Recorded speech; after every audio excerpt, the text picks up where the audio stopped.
BRS కి మళ్ళీ అధికారం దక్కనివ్వను అంటున్నారు CM Revanth Reddy. Real estate అంటే అభివృద్ధికి సూచిక అన్నారు. కేసీఆర్ పాలనలో రాష్ట్రాన్ని అప్పుల కుప్పగా మార్చేశారంటూ ఫైర్ అయ్యారు. వాడు పక్కమన్న పక్కమని వచ్చి నెక్స్ట్ మనమే సార్ వచ్చేతను అంటారు పోతుండ్రు. హైదరాబాద్ సిటీలో అనేక ప్లేసెస్లో కనీసం ఒక 10-12 ప్లేసెస్లో అట్లా చెప్తున్నారు జనం. అది దేనికి సంకేతం? మీ మీద ప్రజలు విశ్వాసం కోల్పోతున్నారు రోజు రోజుకు, మీ చర్యల వల్ల, మీ పిచ్చి పనుల వల్ల.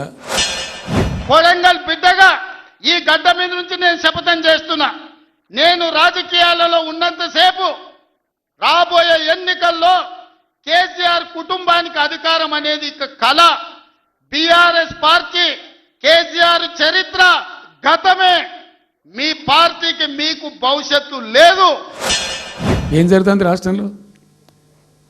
ఫ్యూచర్ సిటీ, తొక్క సిటీ. ఎవరికి కావాలి నీ ఫ్యూచర్ సిటీ? నాకు అర్థం కాదు.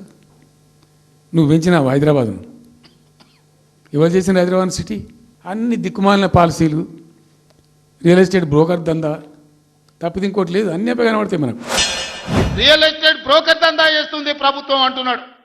రియల్ ఎస్టేట్ వ్యాపారం పెంచుతుంది, రియల్ ఎస్టేట్ ఆదాయాన్ని పెంచుతుంది, రియల్ ఎస్టేట్ అభివృద్ధిని తీసుకొస్తుంది.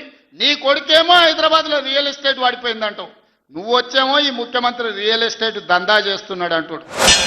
పచ్చి అబద్ధాలు. కేసీఆర్ చేసిన అప్పులకు వడ్డీలు కట్టలేకపోతున్నావా?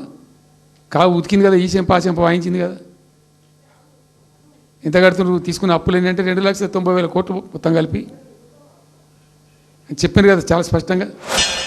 అన్నీ ఉన్నా అల్లు నోట్ల శని ఉన్నట్టు ఎన్ని అనుమతులు తెచ్చినా ఇవాళ 8 లక్షల కోట్ల రూపాయలు అప్పు చేసి నా నెత్తి మీద పెట్టిపోయాను.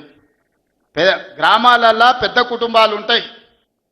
దావతుల కోసం, విలాసాల కోసం తండ్రి అప్పులు చేసి అనుకోకుండా చచ్చిపోతే ఇంటి పెద్ద కొడుకుకు మొత్తం భారమై పడుతుంది. సంసారం ఎక్కడుందో తెలియదు, ఏ భూమి ఎవరికి తనఖా పెట్టిండో తెలియదు, ఊర్లో ఎవరి దగ్గర అందిన కాడికి ఎంత అప్పు చేసిండో తెలియదు, చుట్టాల దగ్గరకు పోతే మర్యాద లేదు, తెలిసిన వాళ్ళ దగ్గరకు పోతే సిల్లి గబ్బ పుట్టే పరిస్థితి లేదు అని మనం గ్రామాలలో చూసినాం. ఇవాళ అచ్చంగా తెలంగాణ రాష్ట్ర ముఖ్యమంత్రిగా నా పరిస్థితి గదే.